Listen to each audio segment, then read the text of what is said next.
Our next speakers are John Pendergrast and Stephen Ippoliti from the National Weather Service. John Pendergrast is a native of Central Florida and is a lead meteorologist with the National Weather Service in the Melbourne office, serving the East Central Florida region since 1998. In addition to forecast and warning services, John is the fire weather program leader at Melbourne and has been to over 20 national wildfires in the role of IMET since 2006. And more recently, as an air resource advisor, starting in 2018. John attended Florida State University and has a BS in meteorology. After John's presentation, we will be joined by both John and Steve Ippoliti. Steve is a senior forecaster in the IMET for the South Florida National Weather Service office in Miami. Stephen has received his BS in atmospheric science from SUNY at Albany in New York. He's been in Miami for the past 8 years and is the fire weather program leader for South Florida. He's been in IMET for over 12 years and has been on multiple large fires, including the 2008 California outbreak, the Honey Prairie Fire in the Okefenokee Swamp in Georgia, and the Howell Ridge Fire in Montana, and the Cowbell Fire in South Florida, among others. We will be playing a recorded presentation that John put together in just a moment, and then both gentlemen will be joining for a Q&A session following the presentation. So one moment as we bring up the presentation. Hello, I'm John Pendergrast, lead meteorologist with the National Weather Service in Melbourne. And I wanted to have this opportunity this morning to talk to you about fire weather, and most specifically the setup as we had this past summer with rainfall, and also predictions as we go into the dry season and the coming winter months ahead into 2021.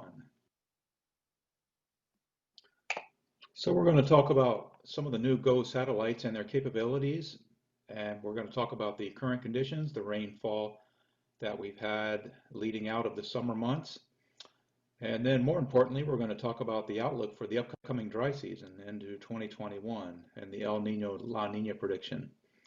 And we're going to wrap things up talking about the National Weather Service products and some operational tips. Over the past several years, 2 new GOES weather satellites have been deployed above North America.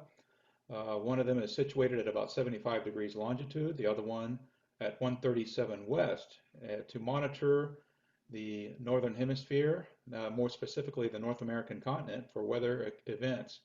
On board these satellites are some very sophisticated imagery, and they are much improved over what was previously up in orbit. So the imaging capability of this satellite was designed to include fire detection in its original intent. And on the bottom, you see several frames here of a fire that's burning on the surface of the Earth. Notice that this fire is able to be detected in multiple sectors of the imagery in different varying aspects. Some of them are more sensitive than others as you look through these little thumbnail images. Here is an excellent example of the multispectral image capability of the sounder. On the image on the top, this is a very hot fire that was burning in the west. Notice the capability of showing both the smoke, the heat, the actual heat from the fire in the red areas, and then some of the upper level pyrocue or the high level clouds all combined into this what we call a multispectral image. And then on the bottom here is the red areas that you see over the west, showing some of the actual heat detection capabilities of the satellite overlaid with some of the smoke and the higher level clouds. All new capabilities with these satellites. Not only has NOAA been developing satellite imagery to sense fires in real time, but we're taking it one step further as well with the ability to produce actual smoke modeling, operational smoke modeling.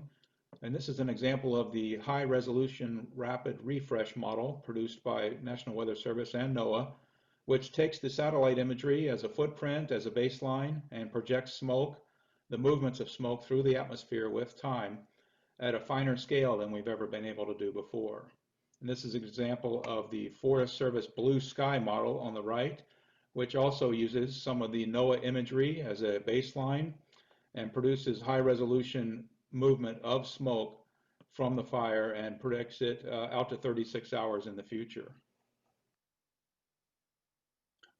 In addition to satellite imagery and modeling of smoke, NOAA and the National Weather Service have been working on new early warning guidance tools to help monitor, as a precursor to drought conditions, what's happening across the continental US. A new early warning guidance tool that's been developed is called the EDDI model, or Evaporative Demand Drought Index, which is an experimental drought monitoring and early warning guidance tool. The neat thing about this is that it's updated once a week by the website, and the archive is available all the way back to 1980 for doing postmortems or investigation of what may have caused fire activity in the past. And again, this is a tool to capture the early signals of water stress using the thirst of the atmosphere or the evaporative demand of the atmosphere. Here's a couple of examples of some recent imagery going into September of this year. The image on the left is the 1-month deficit as recorded by the EDDI system. Notice, of course, not a big surprise that the western United States has had water stress going back with all the fires that have been occurring there leading into September. Interestingly enough, the southern portion of Florida, as is noted by this map here, is showing there has been some stress over the last 30 days out to September 11th. Some of this data is probably going to get changed as we've had some rainfall in September due to Hurricane Sally, as well as some local rains and even some flooding over parts of the peninsula. The image on the right, of course, is a 2-month deficit, not a big change for Florida, and not a big change for the west or the northeast as well. So showing some water stress at varying parts of the country going back 30 and 60 days into this past summer. So this is an image taken of actual rainfall measurements, actual gauge rainfall measurements around the region. This goes back for 60 days into July and August of 2020. And we're actually in pretty good shape overall across the state. When we're considering about half of the summer months, a lot of the interior of the state is showing above normal rainfall, as well as the Panhandle area. Of course, this image was taken before the impact of Hurricane Sally, so even more rainfall, especially across the western part of the Florida Panhandle. Not a big surprise overall, as this encapsulates much of the past wet season around the state. So just to get a little snapshot of where we stand compared to 2019, this is the Keach-Byram index values from the Georgia Forestry Commission. The image on the left is one of the more recent readings from mid-September, showing that a little bit of dry areas in spots. We're seeing some levels above 400 Keach-Byram interspersed around the state.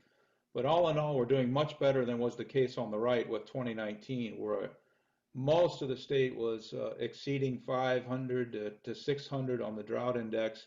Some really extreme values as we were going into October of 2019. So all in all, we're in much better condition across the state of Georgia than we were this time last year.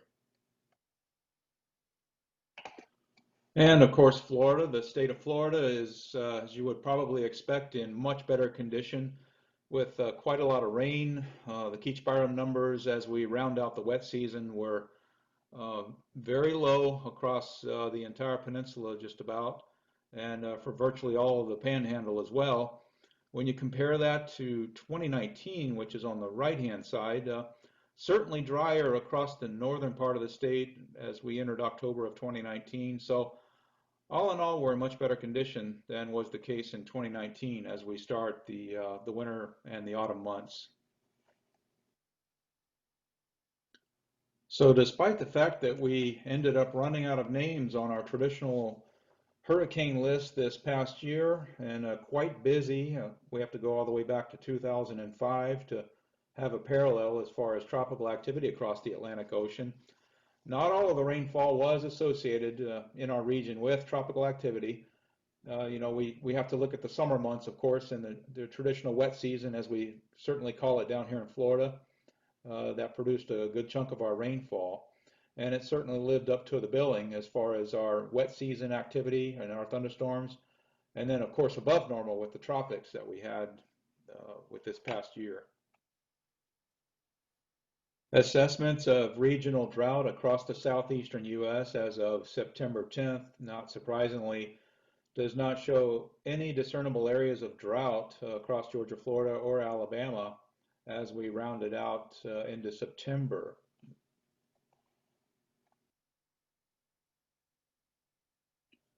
And for comparison purposes, as we compared to last year across the southeast, notice that northernmost Florida in 2019, as well as portions of Georgia, had some discernible drought conditions. As we were getting into the month of October, some areas of moderate drought and patches across the state of Georgia, as well as the Florida Panhandle, and even a little bit of severe drought across northwestern Florida and portions of northern Georgia. So now we're going to take a look at the outlook from NOAA and the Climate Prediction Center as we go through the dry season and head on into 2021. Let's see if we can hang our hat on a forecast for this upcoming dry season. Ever since the mid-70s, NOAA satellites parked in orbit have been able to detect heat content and ocean temperatures along the tropical Pacific Ocean. And there's been some skill that has developed over the past decades at making climate predictions based upon the intensity or the warmth or the coolness of the Pacific waters in the tropical latitudes. It has been recognized that during occurrences of perceptible La Niña on the top image here, that cooling of waters in the Pacific Ocean tend to keep the jet stream to the north, the northern part of America, and even at times up into Canada. So in other words, the storm track, the main track that pushes systems across the continental U.S., tends to remain across the northern tier of states, up the Great Lakes or even the northern states. And the southern parts of the continental U.S. and these occurrences tend to be drier, warmer than normal during the course of the winter months because of that deflection northward of the storm track. And then the flip side of that, on the bottom image, with stronger El Niños, the storm track usually is displaced more to the south across Texas, Southern California, the Gulf of Mexico, and Florida, bringing wet systems, more storminess to the state of Florida, the southern tier of the U.S. So those winters tend to be wetter with some interspersed cooling and warm periods. But the main story is much more storminess, tornadoes, as well as a wet pattern. So for any wintertime period that there is a recognized El Nino or La Nina present, we can typically make a good prediction of what kind of climate occurrences are going to happen during the winter months in the state of Florida. So in other words, if there is a La Nina present or an El Nino present as we enter the winter months, we can usually make some kind of prediction about how wet it's going to be or how dry it's going to be based upon those conditions present, as well as temperature predictions and the degree of storminess, the likelihood of severe weather, for example. So looking at the more recent assessments of the water temperature in the tropical Pacific as we lead into September, there has been a cooling trend occurring in the tropical Pacific over the eastern and central parts of the Pacific Ocean, where below normal sea surface temperatures have been occurring and have been trending in that direction since the summer months. And because of that, a La Nina advisory was issued by NOAA on September 10th, declaring that La Nina will be present during the winter months over the United States and as well as the tropical Pacific Ocean. So the dynamical model prediction on what is going to be happening as we go into 2021 is more importantly, if you look at the curve here, starting out at the black dotted line, there's still some additional cooling that's anticipated across the Pacific Ocean as we go into the autumn months, and then it looks like it peaks out, if you take a mean of this curve, around November, December, January, as far as the cooling trends on the Pacific Ocean. And then there'll start to be some warming according to this model mean trend as we go into early next year. So in other words, La Nina conditions are expected to persist through the wintertime months across the tropical Pacific Ocean. And that's the forecast that we're going to hang our hat on as far as predictions are concerned going through the winter months. One good thing about La Nina conditions across the state of Florida based on past research is that when you talk about tornadoes, tornadoes are not nearly as promoted during La Nina conditions across the state in this top image. There's a really lack of tornado activity in general, especially long track tornadoes. And they tend to be much weaker and less in number. When you look at El Nino on the bottom image here, notice that there's been a lot more tornadoes, and that's because of that storminess that I talked about earlier, the jet stream being across the Gulf of Mexico versus being across the northern part of the U.S. When you have that southern track jet stream, which is present on strong El Nino conditions, you can sometimes see long track violent tornadoes across the central and northern part of Florida more specifically. Some of our deadliest tornado occurrences have been in El Nino conditions. Related also to the storminess aspect is flash density and the amount of lightning that occurs during La Nina conditions. Lightning activity in thunderstorms is generally reduced during La Nina occurrences. This top image is from 2000-2001 winter, where we had a La Nina in effect, and notice the flash density composite is greatly reduced compared to the bottom image when a strong El Nino event occurred, where we had some tornadoes as well as frequent storminess across the Gulf of Mexico and the state of Florida. So a really close parallel to lightning activity can be drawn during El Nino, La Nina conditions. So let's take a look at climate breakdown of rainfall patterns in El Nino and La Nina. Florida has several climate zones, and we're going to look more specifically at North, Central, and South Florida. Looking at Zone 66 and following the arrows over, you'll notice that rainfall in the winter months of January, February, and March are not surprisingly reduced during La Nina. And for Northern Florida, Zone 66, La Nina is only showing around roughly 10 inches of rainfall for the January, February, March timeframe. The examples are even more extreme as you go into Central and South Florida. Central Florida on the left-hand side box, Zone 67, typically only sees roughly about 5 to 7 inches of rainfall total during the January, February, March timeframe. And even lower down in South Florida, they're only seeing roughly about 3.5 to 5 inches of rain for January, February, March during proclaimed La Nina conditions. So greatly reduced rainfall, especially across Central and South Florida when we have a La Nina that's proclaimed in place. So we're going to take a look at the Climate Prediction Center, a branch of NOAA, and their wintertime predictions. Of course, these wintertime predictions encapsulate the condition of La Nina expected during the winter months. So the first image here is the October through December expectation of precipitation. Notice that a below normal trend is already starting to crop up over the southern plains, starting to edge a little bit into the southeast, but Florida and Georgia more specifically start out with equal chances of below or above normal rainfall during the October, November, December timeframe. Temperatures are also much above normal across the southwestern U.S. into Texas and across much of the southeastern U.S., above normal temperatures.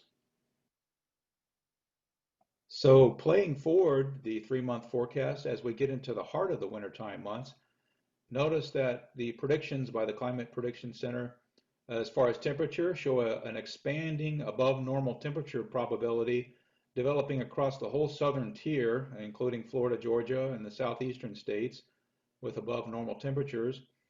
And the precipitation, greater than 40% chance of below normal rainfall developing across the Gulf Coast, including much of the state of Florida, as we get into the heart of the wintertime months. So looking at the climate prediction centers as we go into early next year, rounding out the wintertime and going into early spring, the temperature forecast for much of the southern tier of the United States holds above normal. A notable 50% chance or greater possibility of above normal temperatures through this period of February, March, and April for much of the Florida panhandle, and at least a 40 to 50% chance of greater than normal temperatures across the peninsula of Florida as well to close out the winter months. Looks like the rainfall trend is starting to improve a little bit by the time April and March rolls around. Equal chances of above or below normal rainfall are expected to occur across the Gulf Coast, including the southeast states. The Wildland Fire Outlook, which is issued and updated once a month by Predictive Services at the National Interagency Fire Center, shows October heightened activity above normal wildland fire activity possible across much of the southeast as we start the autumn months. And that trend continues across generally the same area as we lead into November with that dry assessment that I showed earlier on La Nina conditions developing across the southern U.S. So 2 months of above normal wildland fire activity expected all the way from the Carolinas over to Texas. And then by December, there is some improvement shown. Some of that is just due to normal wintertime patterns, but still holding on to some above normal activity across the southern plains into Texas, as well as Southern California. So to summarize NOAA's assessment of the current El Nino La Nina conditions as of mid-September, we are in a La Nina advisory, so it has officially been proclaimed as La Nina conditions are present. Sea surface temperatures remain below average across the central and eastern Pacific Ocean, and there's a greater than 75% of these La Nina conditions continuing through the winter and into 2021. So applying that La Nina forecast locally to the state of Florida, to encapsulate temperatures, we're expecting warmer than normal wintertime temperatures with an early spring growth phase. The wintertime freezes are still going to be possible, of course, even during La Nina conditions. You can have some cold outbreaks south into the peninsula, but they are less in number on average during La Nina events. And again, rainfall, we're expecting a drier than normal dry season for especially the months of November through February across the state of Florida. And then we're expecting a better chance of rains to develop during the spring months as we come out of that pattern of La Nina and we start pointing towards the start of the wet season as we get into May.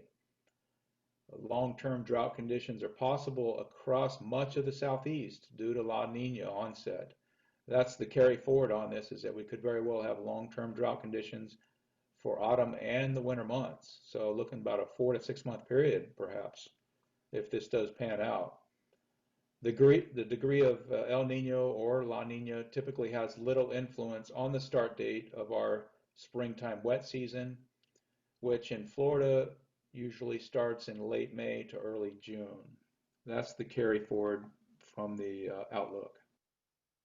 My fellow program leaders and I want to ensure that users are able to get the best weather information off the website, off of our database. And so I want to show this real quickly here. The best way to obtain hourly forecast data without a spot forecast request is go to weather.gov, weather.gov, and once you go to that site, click on your portion of wherever you are in the state. That'll take you to the appropriate National Weather Service office. And then click on the location on the map where you want to have the weather information. And then once you do that, you will go to another page that we see next. Once you click on your location on the map, another dialog page will show. This has the text forecast for the specific location that you've clicked on the map at your local NWS website. Notice on the right-hand side, there's a small green square. That's a 2 kilometer by 2 kilometer box. That is taking our gridded database and putting a text forecast there for you to see on the screen. So the nice thing about this functionality is you get hourly weather information in the form of a graph as well. When you load this site, you get the hourly weather data like a spot forecast, and you scroll down on your page to the hourly weather forecast graph. It's on the bottom hand right of the page that you're on with the text. Click on that graph and it'll show an hourly trend data for various elements of the forecast that you can see trends for these elements. So in other words, you can look at this in the form of a graph format as you see here, or you can view as tabular data. And this is an example of that tabular data. This is the screen that you go forward with when you click on the hourly weather graph function on that same page. Notice that you get a breakdown of the different elements, and you can choose what elements you would like to view if you select or deselect them. On the right-hand side, notice that there is a special section for fire weather elements only. So if you click on those elements with the little checkbox, you can see a display going out for a few days in the future with hourly weather forecasts of the various fire elements, including mixing height, lightning activity level, transport wind, 20-foot wind, dispersion, and labori. You can turn on and turn off certain things as well if you don't want to see a large display of the traditional elements, including temperature, winds, and sky cover, things like that. If you only want fire weather elements, for example, you can enable those, and you can play them forward for up to 2 days at a time on each display. So I encourage everyone to go and try this out on your local National Weather Service page if you haven't done that yet. It's a really cool way of getting your own kind of a spot forecast without going through the request process. And if anybody has any questions about gathering information off of National Weather Service websites, there's always someone that can help you 24/7, 365 days a year for your situation. If you have any questions about upcoming weather conditions for your planned burn, feel free to reach out to the program leaders. We're always here to support you. And remember, if you just look at the fire weather forecast, the one that comes out twice a day, the routine one, that's only going to give the average weather conditions across a zone. It may not be quite what you're looking for if you have a specific burn location planned. So go ahead and take a look at the hourly weather forecast that I showed you earlier, the point and click method.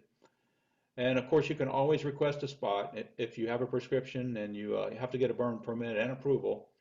Request that spot forecast, and you can get that site-specific forecast produced by meteorologists 24 hours a day, 7 days a week, including animations of the high split and the smoke trajectory model. If you have any questions about fire weather in your area, these are a listing of the fire weather focal points at the various offices located in Georgia and Florida. I'll leave this slide up for a moment so that you can make sure to get the email address and the name of the person that represents your area. We appreciate you listening, and we hope you have a good workshop and a good dry season, a good safe dry season. We appreciate your attendance today, and it's been a great time. Thank you. All right, that was a great presentation covering quite a bit of an update for the state and the region, and looking forward, and some tools. We are running up onto our time, but I want to make sure these gentlemen have the opportunity to cover this last slide. At this point, I think we have both John Pendergrast and Stephen Ippoliti who would like to continue their presentation in real time. Yes, I just have one last slide. This is a major change coming for South Florida, probably at the beginning of the fire season for next year, March or so. We got some feedback from many different partners, including Florida Forest Service, some of the counties, and national partners, that some of the areas weren't well represented in the fire weather forecast for prescribed burning for planning and such. Part of that was around the Lake Okeechobee, in which case you get a sea breeze from the Atlantic coast or from the Gulf, and then you get a lake breeze coming off. And because the fire zones were so large, the lake breeze was being washed out and not recognized, so the winds weren't correct. And as we heard earlier in some of the other presentations, it's very important to have accurate wind forecasts and such for burning conditions. So you'll see we're going to be proposing and implementing most likely some 3 new zones around the lake, which will help to mitigate that. And then we're also dividing some of the zones in Collier County, which was also requested because of different representations.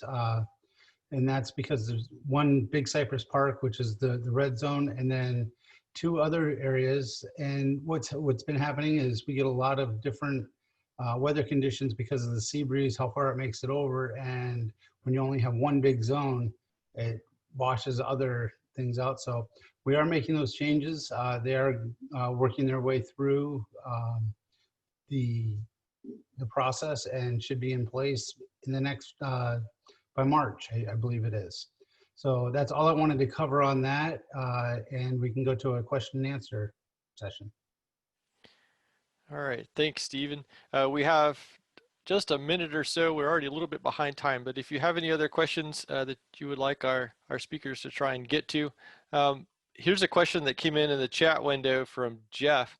Are you guys aware of the weather poker forecast, and how does that compare to the tabular forecast, the hour-by-hour forecast that you were just discussing? I have not heard of the weather poker forecast. So John, I'll let you take that one if you've heard of it. If it is a Weather Service vehicle, though, I would assume it uses the same digital database that we derive our other forecasts from, but I'm not personally familiar with it as well. Well, I'll chime in. I've spoken with the gentleman who developed the weather poker tool. He also put together the National Weather Service Enhanced Data Display, if you're familiar with that. And it's just another way to access the same hour-by-hour data that you guys shared. Okay, if it's using the same information, if it's gathering the information from the offices, it should have the same information. Because what happens is when we make a forecast from a local office, it goes into a national database, and any products from the National Weather Service that reference that pull from that same database, so they remain consistent.